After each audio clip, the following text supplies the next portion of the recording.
and I'm back. Hopefully I have audio. I just had a little situation here. Hopefully you can hear me. If you can, or if you can't, let me know through the chats. But let's get into this because we have massive, and I mean massive, anime news. And so the big deal is, the big information, the big stuff, well, I guess the whole story here is that Crunchyroll and Funimation are officially merging their libraries. Now, what does that mean? How did it happen?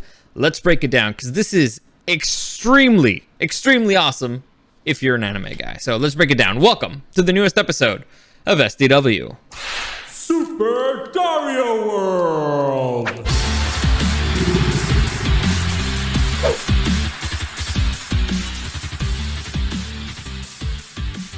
So like I said, big news happening in the world of anime. And you know what? I haven't done this in a few weeks. I haven't done an Otako Tuesday in a while. I was considering what I'm going to do for my next episode back, technically. And I already pre-recorded something, so you'll see it tomorrow. Tomorrow at 10 a.m. I talk about Super Nintendo World and everything that's opening up in Hollywood, which looks pretty cool.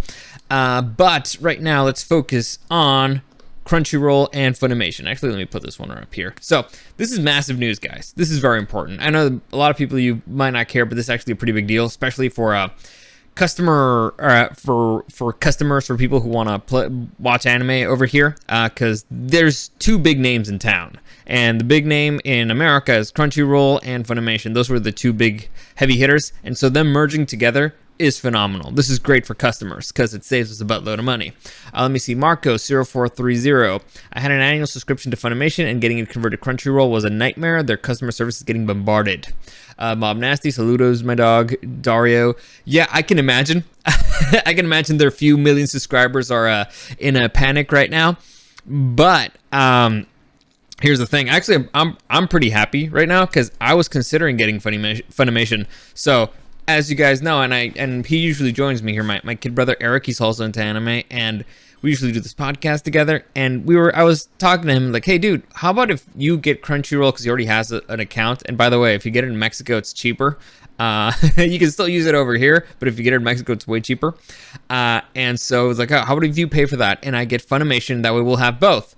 And he was like, great, that's a great deal. And I was like, all right, sure. This conversation actually happened like a month ago. And I decided, you know what, I'll just wait, because currently I have Crunchyroll for free, because I got a couple of months free with my, when I bought my, what's it called? Yeah, when I bought my Xbox, the Xbox Series X, I had like a bundle thing, and it came with a few months of it free. I was like, all right, I'll wait for that to be done, and then I'll get Funimation. And now I don't have to, because everything's there. Like I said, the two biggest names in the world of anime in America, and now they're together. This is fantastic. There's too many services out there. There's just too many. I don't want to pick all of them. And I don't have to now, because it's all going to be in one spot, and that is great for us, the customers. 6emoji4, Dario, what's up? Thank you for joining me. And so this actually, let's see how it happened, because it's not, I mean, they're not merging. It's that one was bought out by another company, and the company that ended up buying, it's really weird, because most of the people are trying to say that, okay, Funimation is merging with Crunchyroll, because Crunchyroll is still going to exist. Funimation doesn't exist anymore. Crunchyroll does, but it's not how it's happening. It's actually Sony, which owns Funimation, bought Crunchyroll for $1.175 billion.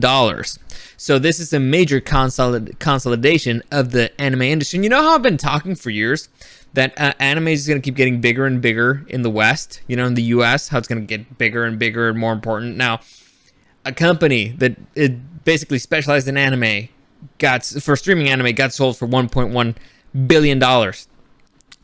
Like I said, the entertainment industry in the West is heading in that direction, and I kind of love it. It's great. So let's see the big information here. Crunchyroll and Funimation are coming together for good, as Crunchyroll has announced that the Funimation Global Group content will be folded into Crunchyroll, allowing fans to have one giant unified anime streaming subscription. Beginning today, new and existing Crunchyroll subscribers will have access to the entire library and simulcast content of Funimation. Gives you a bunch of stuff for prices. We get when we brought Funimation Crunchyroll together last year, our top priority was to put fans first, said Colin Decker, CEO of Crunchyroll.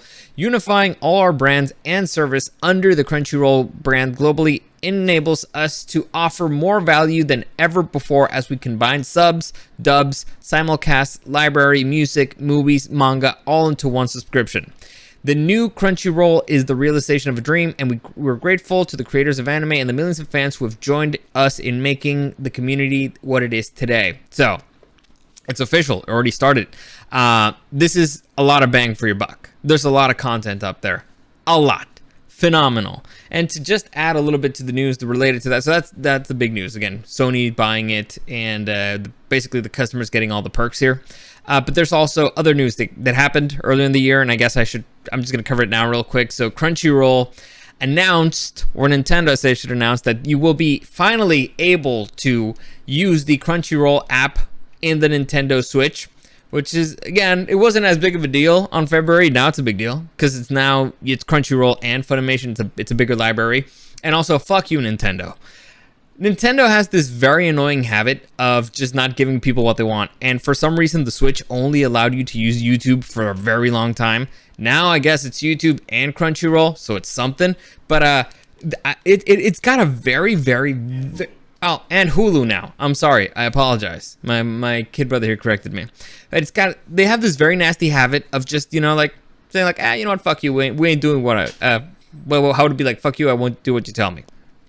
Because the one that really bugged me is that they announced that they could do Bluetooth like a year ago or something. They can finally use Bluetooth headphones, but they didn't change anything in the hardware. Like the Nintendo Switch that I bought when it came out, years ago, they just, I don't know, updated something so that apparently you could always do it because they had the hardware for it. They just didn't want to do it. So it's like, fuck you guys. But whatever. The point is, you can do it now. You can use the Crunchyroll app there.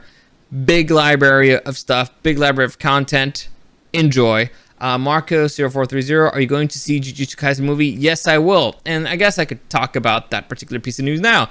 The Jujutsu Kaisen 0 movie comes out this Friday, if I'm not mistaken, in America. And we got a trailer for it. It looks pretty interesting. Apparently you're going to get to see more of the students from that are not the main trio. I forget their names. I'm terrible with names. And you get to see Gojo do a lot more stuff. So it looks pretty interesting. It looks fun. It looks enjoyable. It came out in Japan December 23rd, 2021. Apparently it's getting good reviews so far. It will... Oh, no. Wait. Yeah. It launched in Japan December 21st, 2021. It's supposed to be coming out this Friday. According to every single thing that I've seen, it's supposed to come out this Friday. Could be wrong. This thing has a tendency of making me look like an idiot, but supposedly it will be coming out. I guess I can read you here. I'm not gonna read you. I'll read you the premise. When they were children, Rika Remoto was killed in a traffic accident right before the eyes of her close friend, Yuta Okotsu. It's a promise. When we both grow up, we'll get married. Rika became an apparition, and Yuta longed for his own death after suffering under her curse. But the greatest Jujutsu sorcerer, Satoru Goju, welcomed him into Jujutsu High, says the official synopsis. There Yuta meets his classmates, Makizenin, Toge Inumaki, and Panda, and finally finds his own determination. I want the confidence to say, it's okay that I'm alive. While I'm in Jujutsu High, I'll break Rika-chan's curse. Meanwhile, the Val curse user, Suguru Geto, who was expelled from the school for massacring ordinary people, appears before Yuta and the others. This upcoming... Okay, so there you go. So it's interesting. So you finally get to know a little bit more about the villain, the backstory, and this other character who's been kind of a mystery so far. It looks fun. Looks enjoyable. We'll see how it is. It's Japanese. I'm guessing it's not going to open on every single theater.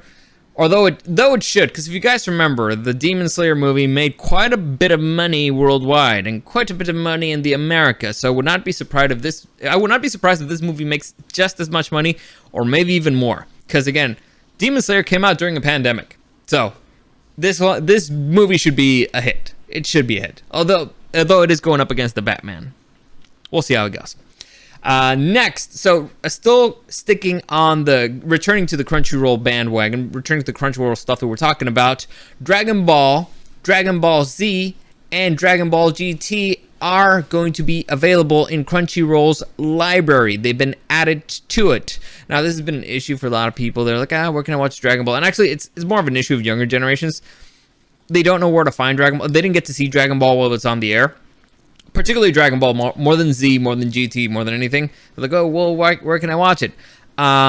You can watch it now on Crunchyroll and on your Switch. There you go. There you go. Enjoy it. It's a great series. Dragon Ball is particularly very special. Dragon Ball Z, there's issues with it because it's very dragged out, but it's a lot of fun. It's great. Actually, I remember a few months ago, a niece was visiting, and apparently she's really into anime, and she was really into Naruto. And so we're like, oh, have you watched Dragon Ball Z? She's like, no, I don't want to watch Dragon Ball Z. It's stupid. And I'm like, what the fuck? There's something, somebody's raising this kid wrong. This is very wrong. But I basically made her the deal. I was like, hey, you know what? If you watch Dragon Ball Z, by the time you're 18, I'll take you to Japan. So when it's legal for them to travel with somebody, and I don't have to be legally responsible for anything. So now she has no excuse. It's gonna be on Crunchyroll. So there you go. Unfortunately, now I don't really have an excuse either not to just go without her. But we'll see how it goes. Point is, great show. Loved it growing up. Watched it every day after school. Very, very dragged out, but still phenomenal. Also, check out Dr. Goku. It's actually pretty funny. It's on YouTube. It's a dude basically made a spoof. It's in Spanish. It's a spoof where Goku's a doctor and everybody's a bunch of idiots. It's actually it's so stupid. It's brilliant. Nappa's in it, so he's one of the main characters. Check it out if you have the chance. Next, we finally have the synopsis for Dragon Ball Super Superhero. And here you go. By the way, I don't like the way it looks. I don't like the whole 3D anime stuff. It annoys me. I feel like it's lazy animation. So I'm not super excited about it. Yeah, there you go. But I'll just read you the premise here. In the past, Goku destroyed the evil Red Ribbon Army organization, but their will lived on. Now that they've revived the RR, recreate the new androids Gamma 1 and Gamma 2 and begin their revenge. Piccolo soon notices this disturbing activity and sneaks into the Red Ribbon base, but there he discovers an unimaginable ultimate evil weapon. Pan is kidnapped in order to lure Gohan to the base. There, he too joins the fight, and an unprecedented super battle begins. Where all this deathmatch lead? Okay, listen, that's not me. I know that sometimes I read like an idiot. But where all this death match lead? I'm assuming they're going to see where will this death match lead? Whatever. And what fate lies in store for Earth? So there you go. That's the premise. Basically, Pan's back. Didn't know that. Not the world's biggest Pan fan, but then again, it's because I have issues with GT. But I guess the character's fine when she's little. Definitely have issues with Gohan as he's a grown-up, but whatever. We'll see. So there you go. Big news there. Next, Digimon Digital Monsters Season 1. This is the original. This is the OG. This is the one that came out when we were kids. Season 1 will officially get its first Blu-ray. It's coming out in Blu-ray for the very first time. I'm stoked about this. This show came out in '99. It's one of the original isekais, or at least one of the earliest isekais that I ever watched. Came out in the early in 99 2000s. Great show. There was always this big fight between Digimon and Pokemon. I don't really understand it. They're very different, but as far as I'm concerned, Digimon was a better show. Pokemon was a better video game. So in all the video games, which is ironic, because you think that Digimon it has a lot of potential, and it's got a great world, it's got a great premise, and you would think it would be great as an RPG, but so far it really hasn't been worked out. I'm still waiting for Digimon Survive. It was supposed to come out last year, but it got delayed, and I don't know what the fuck's happening now. But basically, it's like a permadeath Digimon. That's how they explained it. That's how they explained it. So that sounded like fun. Whatever. And so Digimon was always a better show, especially Digimon Season 3. Digimon Tamers is phenomenal. Like, I went back and watched it a few years back. It holds up. It's honestly a phenomenal show. I highly recommend it. And the best part is you don't really have to watch the previous Digimon shows in order to actually get that one. So I highly recommend it if you got a few hours and you want to do it. But I guess you have to wait for the Blu-ray now. I'm assuming that after they announce this one, they're going to be announcing season 2 and season 3. And season 2 is not that great. Season 1 is really good. Season 2 is bleh, and season 3 is fantastic. My humble opinion, or at least the third generation. So generation 1, really cool. Generation 3, phenomenal, and I think that's the best one, or at least that's the last one that I watch. It doesn't really have a release date though, but it's coming out later this year. Next, I already talked about you. This one's weird. I don't love it. I kind of hate it. But Fullmetal Alchemist will get 2 new live-action films. So apparently, there's a sequel. So Fullmetal Alchemist live-action movie came out. What was it? 2 years ago. Yeah, maybe a little bit more. Let me see. October 2017. Yeah, October 2017. So 5 years ago. And apparently, there's going to be 2 sequels. So I'll just read you the whole thing. The world of Fullmetal Alchemist is growing as 2 new live-action films based on the legendary series have been announced. Fullmetal Alchemist Final Chapter, The Avenger Scar, will open on May 20th, 2022, and feature a storyline that sees protagonist Edward Ulrich face off against Scar. The second film, Fullmetal Alchemist Final Chapter, The Last Transmutation, will open on June 24th, 2022. So these are like a month apart. Will depict the final battle from the Fullmetal Alchemist series. Now, they don't say Fullmetal Alchemist Brotherhood. That is very important. I guess they might be talking about the manga here, whatever. So it's supposed to be the same cast as the first one, but here's the problem. The first movie was shit. It was terrible. It was disgustingly bad. For some reason, they just can't figure out a live-action adaptation of anime, except Alita Battle Angel.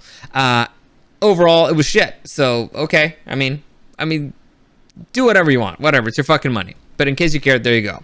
Next, we finally have a trailer for The Time I Got Reincarnated as a Slime movie, which is going to be coming out. Oh, we'll also have a release date, by the way. So let me just go through here.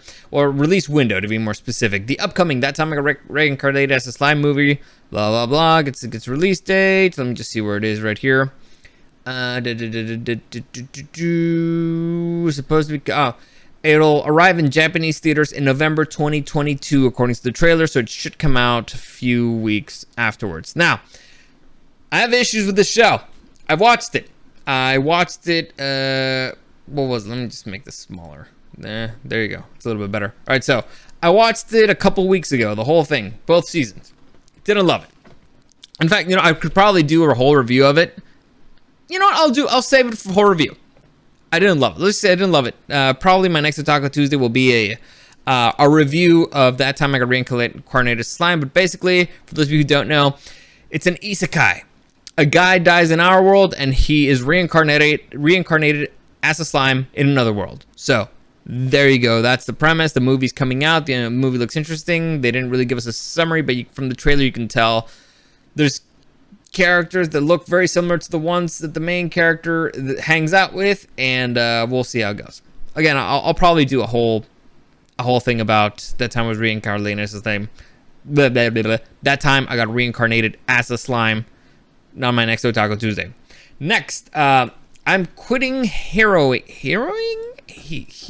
I think that's how you say it. I'm quitting heroing.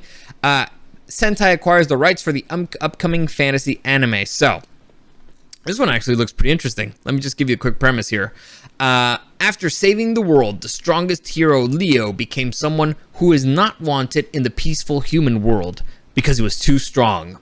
Exiled, he seeks a job at the Demon King's army, which he had defeated and needs to be rebuilt.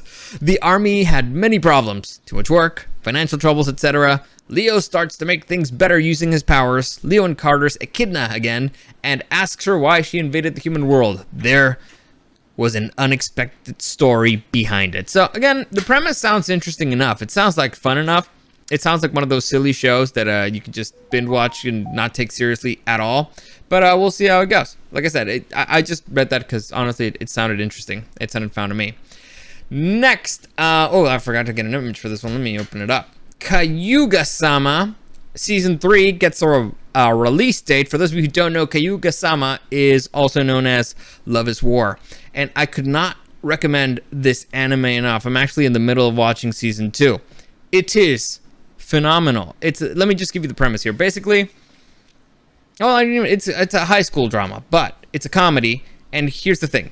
There's two characters, the president and the vice president of school, who like each other. However, they're both extremely proud, and neither of them wants to confess to the other, because as soon as you confess, you are the weaker one in that relationship. The other person has all the power. So they're in the middle, or throughout the series, they're in the middle of these mind games in order to break the other person and make them confess. It is brilliant comedy. It's hysterical. It's a game of chess. It's a romantic game of chess where they both kind of want the same thing at the same time, not sure what they're willing to sacrifice for it. I could not recommend it more. It's hysterical. It's beyond stupid, phenomenal, and there's a great dance scene that comes from it it's extremely popular online. It's a girl with pink hair. You've probably seen it. She's hysterical. She's the best. I highly recommend it. Season 3. Oh yeah, I was talking about that. So the news here. It gets a release window. Season 3 comes out on April 8th, 2022. If you want to check that out, it's probably going to be among the better animes of this year. So if you're interested, you can check it out there. Next, finally, we have Rising of the Shield Hero Season 2 gets an official release date. Now, a few weeks ago, gave you a window for when it's coming out. Now there's an official release date. The official release date, it's going to be April 6th, 2022. The first season was like 25 episodes. So we're assuming this one's going to be 25 episodes as well. Now, there's a lot of interesting stuff revolving this show, news-wise. Well, or speculation-wise, because supposedly Season 2 and Season 3 are coming out next year. I'm sorry, this year. It's not clear what storyline it's going to be. Supposedly this one's going to be about the Spirit Turtle. The next one, by the way, I already read the manga because I'm obsessive that way. And I finished the show, so I read the manga and I'm caught up now. I don't know if the manga has enough yet for Season 3, unless they're really planning on breaking up the whole turtle thing. But we'll see. I don't know. There you go. So there you go. That's the whole news. And I also, by the way, I did notice that I lost my internet connection a while ago, but thank you for joining me while you did. So that's a good place to stop. As always, any comments, questions, or suggestions, you can find me at Super Dario World and at DariusDW. On Instagram, if you want to send me something privately, you can. I said that wrong. You can join me at Super Dario World on YouTube and on Twitch. If you want to join me, be a part of the chat, send me questions, suggestions, all that stuff there. It's the easiest way, by far. So there you go. Private stuff, you can always do that on Instagram. When is going to be like I said, I already pre-recorded tomorrow's podcast. It'll come out tomorrow at 10 a.m. I already timed it out. When's my next live stream? I don't know. I'm contemplating what I'm going to do. I'm considering I'm going to pre-record a bunch of stuff, and then once a week I'll do a live stream, and then we'll basically just shoot the shit for a while and break down all the stuff, maybe a little bit more. I don't know. I'll think about it because I need to pick a good day that I know that consistently I'm going to be free. We'll see how it goes. As always, thanks for joining me, and I'll see you again next time.